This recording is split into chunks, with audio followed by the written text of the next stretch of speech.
উচ্চ মাধ্যমিক পরীক্ষা চলাকালীন পরীক্ষা কেন্দ্রের মধ্যে ঘুরে বেড়াচ্ছে বিষধর গোখরো সাপ।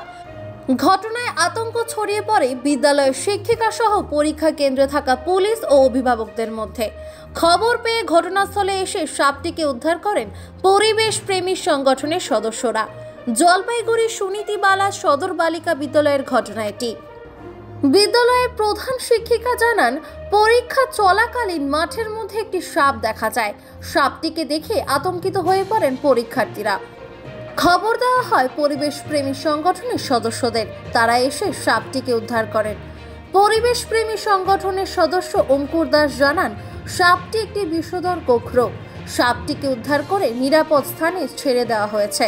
এই ঘটনায় স্কুলের শিক্ষক, শিক্ষাকর্মী ও পরীক্ষার্থীদের মধ্যে স্বস্তি ফিরে এসেছে। বিদ্যালয়ে আজকে পরীক্ষা চলাকালীন একটি গোখরো সাপ ধরা পড়ে। আমরা সঙ্গে সঙ্গে সেন্টারকে জানাই 1303। সেখান থেকে আমাদের যিনি সেন্টার কাউন্সিল নমিনি তিনি আসেন এবং ওনাদের অনুমতিক্রমে আমরা গ্রিন জলপাইগুড়ির অঙ্কুর দাসকে খবর দেই। শ্রী অঙ্কুর দাস মহাশয় ঘটনাক্রমে আমাদের সুনীতিবালা সদর উচ্চ বালিকা বিদ্যালয়ের একজন অভিভাবক বটে।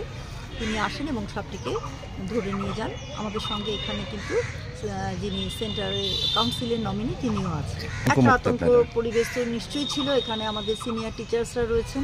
আমরা সত্যিই ভাবছিলাম যে প্রয়োজনে পরীক্ষা হলে পরে বাচ্চাদের পেছনের গেট দিয়ে বের করে দেব, কারণ সাপ সম্পর্কে সাধারণ মানুষের মধ্যে সচেতনতার সত্যিই অভাব আছে। মানুষের পাশে, মানুষের সাথে আমরা আছি এই বাংলাতে।